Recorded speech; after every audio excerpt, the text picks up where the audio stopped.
13 août 1994. Khartoum, capitale du Soudan. Sur une table d'opération de l'hôpital Ibn Khaldoun, Illich Ramirez Sanchez, alias Carlos Chacal, se fait retirer un varicocèle. Une malformation bénigne qui l'empêche de faire un enfant à Lana, sa compagne jordanienne de 20 ans, sa cadette. L'intervention est une formalité. Dans quelques heures, le Chacal pourra retourner à sa vie clandestine, aux côtés des autres terroristes, que la capitale soudanaise héberge gracieusement. Mais pour le moment, il se remet de son anesthésie locale sur son lit médicalisé. En fin d'après-midi, un agent de la sûreté d'État soudanaise rend visite à Carlos pour le prévenir qu'une puissance étrangère cherche à le rayer de la surface de la terre. Il lui offre de l'escorter dans un lieu sûr. Le Chacal le suit sans broncher. Carlos passe les 24 heures suivantes dans une villa à l'est de Khartoum. Sa planque ressemble davantage à une prison qu'à un club de vacances. Les rues arides du quartier Al-Taïf sont tristes à en pleurer. Mais Carlos a l'habitude. Depuis quelques années, il a tiré un trait sur la vie de roi qu'il menait dans les pays de l'ancien bloc soviétique. À présent, l'essentiel pour lui, c'est de rester libre et vivant.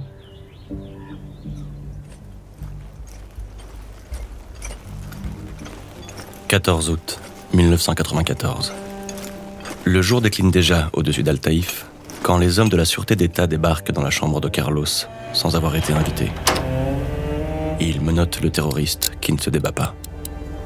Les Soudanais s'excusent. Certains pleurent. « I'm sorry, mon commandant. » Le Coran interdit de trahir celle ou celui à qui on a offert l'hospitalité. Mais Illich Ramirez Sanchez est un clandestin. Il n'a même pas de passeport officiel.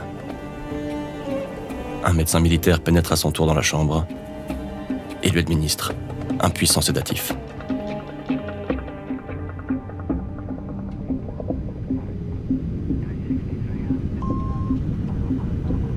Carlos se réveille dans l'avion, saucissonné dans un sac de jute.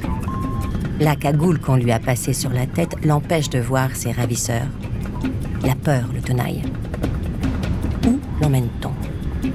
En Arabie Saoudite ou en Israël, où il sera torturé à mort ? Comment savoir ? Il s'est fait tellement d'ennemis au cours de sa carrière de terroriste. Il ne ferme pas l'œil de la nuit. Le jet finit par perdre de l'altitude. L'atterrissage est proche. Les hommes autour de lui s'agitent. Les Français. Carlos respire. Il a échappé au pire. 15 août 1994. Le Falcon de l'armée de l'air se pose sur la piste de la base aérienne 107 à Vélizy-Villacoublay, dans les Yvelines. À son bord, un commando de la DST, la direction de la surveillance du territoire, le contre-espionnage français. 10 hommes qui viennent de faire le plus beau coup de filet de leur carrière. Dans leur bagage, Illich Ramirez Sanchez, alias Carlos le Chacal, le terroriste le plus recherché par les services de renseignement de l'Hexagone. Immédiatement écroué à la prison de la Santé, Carlos retrouve Paris que ses attentats ont meurtri dans les années 70 et 80. Mais désormais, le Chacal ne fera plus aucune victime.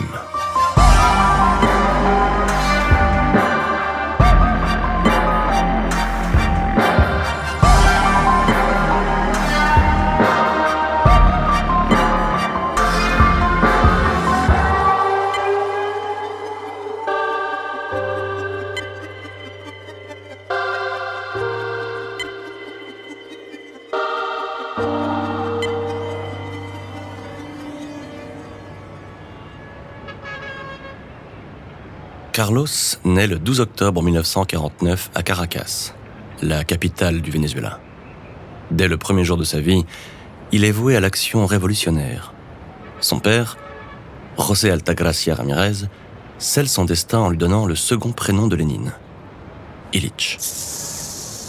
José Ramirez en fait de même avec son fils aîné, et en fera autant avec son dernier.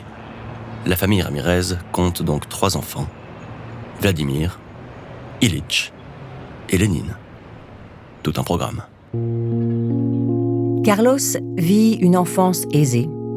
Son père, avocat pénaliste, est l'héritier d'une longue lignée de propriétaires terriens et industriels. Et il détient en plus, de son cabinet d'avocat, des distilleries dont il tire d'importants revenus. Cette opulence ne l'empêche pas d'élever ses enfants selon les préceptes du communisme. Fervent marxiste et léniniste, José les biberonne à la littérature révolutionnaire. La mère, Elba Maria Sánchez, n'y voit pas d'inconvénient. Férue d'art et de culture, elle apprend de son côté les bonnes manières à ses enfants. Carlos apprend donc les codes de la bourgeoisie et ceux du communisme. Un enseignement qu'il saura très tôt mettre au service de ses ambitions. Illich Ramirez Sánchez grandit dans un Venezuela en pleine ébullition. Après des décennies de dictature, le dernier despote, Marcos Pérez Jiménez, est renversé par un soulèvement populaire et militaire le 23 janvier 1958. Le Parti communiste vénézuélien est le principal instigateur de cette révolution démocratique. Pourtant, lors des élections présidentielles qui suivent ces événements, le candidat communiste est battu par Rómulo Betancourt. Betancourt mène une politique qui préserve les privilèges de la bourgeoisie et bafoue les droits du peuple. Les manifestations reprennent et se multiplient. Les étudiants, exaltés par le marxisme et la victoire de la révolution cubaine le 1er février 1959, sont nombreux à descendre dans la rue. Le pouvoir les réprime dans le sang. Carlos est profondément marqué par la brutalité et la sauvagerie des autorités. Dès 1964, il rejoint les rangs de la jeunesse communiste révolutionnaire. Il est révolté par le sort qu'un gouvernement assassin réserve à ses congénères. Il a beau n'avoir que 15 ans, il a déjà hâte de mettre en pratique les enseignements qu'il a reçus de son père. Auprès des communistes, il apprend à fabriquer des cocktails Molotov et à manier les armes. Il se prend aussi de passion pour le commandement. Il gère un réseau d'étudiants de Caracas qui organise des affrontements entre insurgés et forces de l'ordre. Mais à la fin des années 60, son père prend peur en le voyant appliquer à la lettre les théories qu'il lui a transmises. Pour lui épargner les geôles sordides de Caracas, il l'envoie à Londres avec ses 2 frères et sa mère. Et en 1968, grâce à une bourse du Parti communiste vénézuélien, Carlos part faire ses études à l'université Patrice Lumumba de Moscou, où on forme les futurs cadres du tiers-monde. Le Vénézuélien n'y trouve pas son compte. Ce n'est pas sur les bancs de la fac qu'on apprend à faire la révolution. En juin 1970, l'URSS fait savoir à Illich Ramirez Sánchez qu'il n'est plus le bienvenu sur son sol. En cause, provocation anti-soviétique et vie dissipée. Les autorités désapprouvent son goût pour la fête et les femmes. Et il a été arrêté quelques mois plus tôt, alors qu'il participait à la dégradation de l'ambassade d'Iran pour protester contre la politique du Shah. Même le KGB renonce à le recruter. Carlos est ingérable et ne répond pas à leurs normes. Il doit donc quitter rapidement le territoire. Le Vénézuélien refuse de retourner à Londres pour jouer les fils de bonne famille. Il a une autre idée en tête depuis sa rencontre avec Rifat Abou Aoun, le représentant à Moscou du FPLP, le Front populaire de libération de la Palestine. Le FPLP est une organisation d'inspiration marxiste et léniniste qui, depuis 1968, verse dans le terrorisme international pour défendre la cause palestinienne. Le FPLP recrute tout azimut des combattants prêts à s'engager dans la guérilla. Carlos saisit l'opportunité et s'envole pour le Moyen-Orient.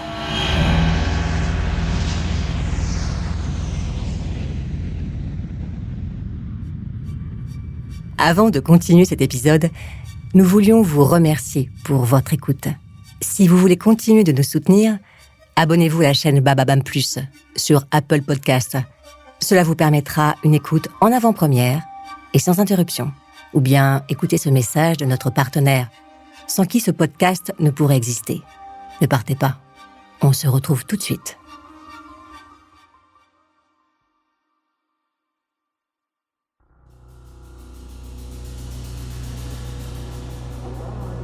Juillet 1970.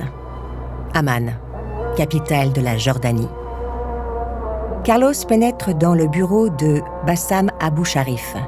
Le recruteur du FPLP dévisage ce jeune homme de 21 ans qui se donne des allures de tché avec sa barbe et son béret.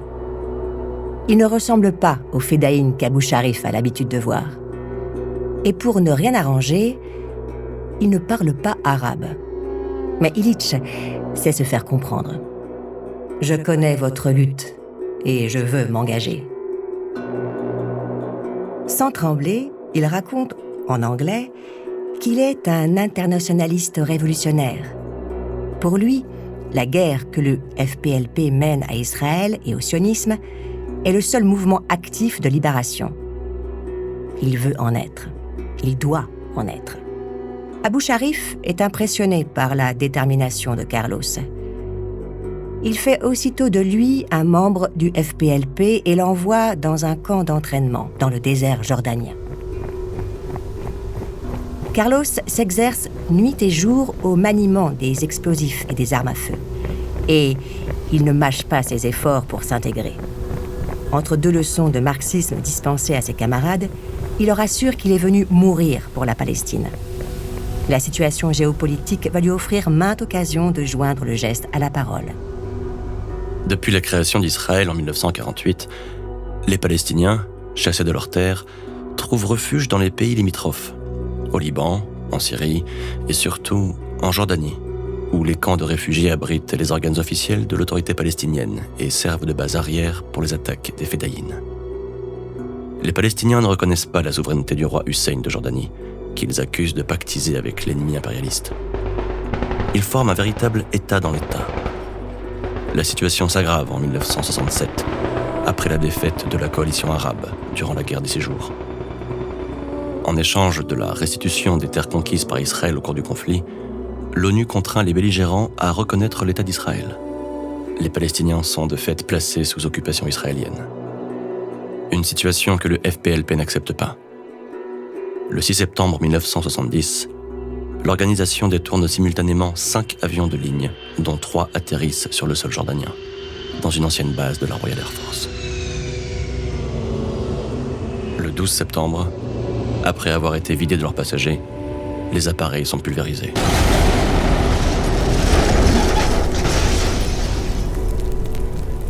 Le 16 septembre, pour laver cet affront, rassurer ses alliés et rétablir son autorité, le roi Hussein de Jordanie lance une offensive contre les camps de réfugiés palestiniens d'où opère le FPLP. Les bombardements durent jusqu'au 27 septembre et font des milliers de victimes. Les camps sont rasés. Les Palestiniens s'exilent ou combattent. C'est le septembre noir. Carlos obtient ce qu'il est venu chercher à 10 000 bornes de chez lui. Il se bat arme au poing contre l'armée régulière dans le nord-ouest de la Jordanie. Et il se fait une réputation auprès des cadres du FPLP. À la fin du conflit, début 1971, Wadi Haddad, l'un des fondateurs du mouvement, le prend sous son aile. Il l'envoie en Europe pour le compte de sa nouvelle organisation, le Front populaire de libération de la Palestine. Opération extérieure. Septembre 1971. Illich est de retour à Londres, chez sa mère. Il se fond dans la masse, en s'inscrivant à l'université de Westminster. À 22 ans, il passe pour un étudiant comme les autres. Il est pourtant le seul représentant du FPLP sur le sol britannique. Une vraie reconnaissance. Carlos jubile. Et pour acter cette promotion au sein de l'organisation, il prend le nom de l'un de ses faux passeports, Carlos Andrés Martínez Torres. Désormais, il se fera appeler Carlos, comme une seconde naissance. 5 septembre 1972. À Munich, c'est la 2e semaine des Jeux Olympiques. Mais ce ne sont pas les performances sportives qui retiennent l'attention du monde entier. Ce matin-là, aux alentours de 5 heures, 8 hommes, lourdement armés, ont pris en otage une partie de la délégation israélienne. Le commando appartient à l'organisation terroriste Septembre Noir, qui tire son nom du massacre des Palestiniens par l'armée jordanienne en septembre 70. Toute la journée, et une partie de la nuit, les terroristes négocient avec les autorités allemandes et israéliennes pour faire libérer 236 de leurs camarades détenus en Israël. En vain. Un peu avant minuit, ils grimpent avec leurs otages dans un Boeing 727 mis à leur disposition par les forces de l'ordre.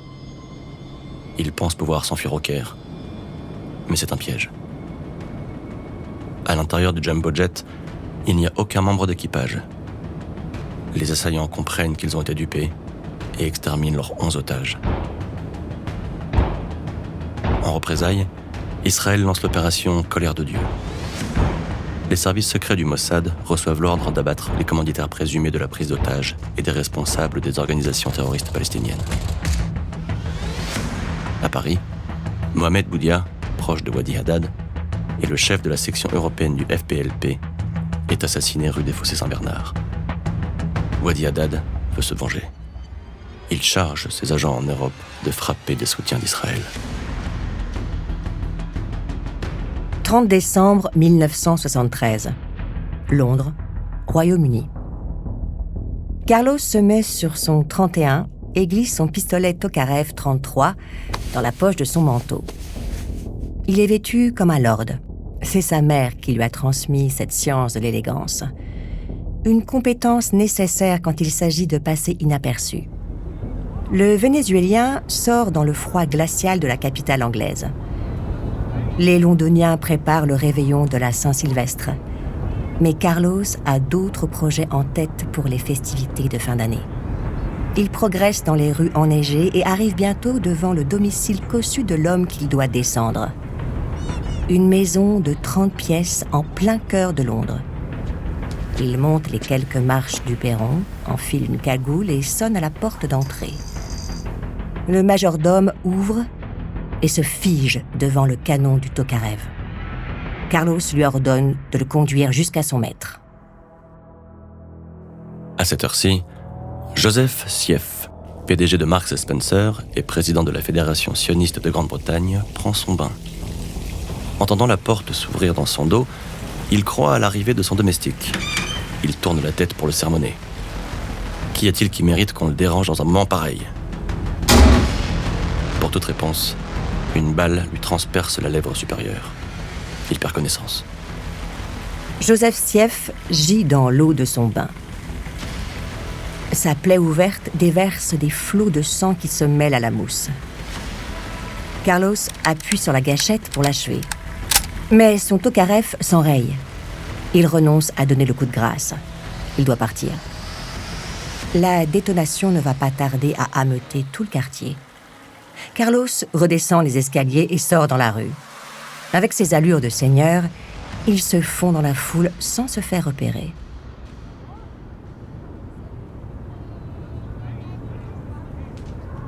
Le terroriste est déjà loin quand Joseph Sieff recouvre ses esprits. Le patron de Marks & Spencer n'est que très légèrement blessé. Il s'en tire à bon compte. Quelques jours plus tard, le FPLP revendique la tentative d'assassinat. Les services secrets anglais se lancent sur la piste de l'assaillant. Dans l'une de ses planques, il trouve un exemplaire du roman de Frederick Forsyth, intitulé « The Day of the Jackal ». En français, « Chacal ». Carlos vient de gagner un surnom qui le suivra toute sa vie. Le Chacal. Un sobriquet qui lui sied parfaitement. Tout comme le canidé, Illich Ramirez Sanchez est un opportuniste. Et c'est à Paris, où il atterrit fin janvier 1974, que ce trait de caractère s'apprête à le faire rentrer dans la légende.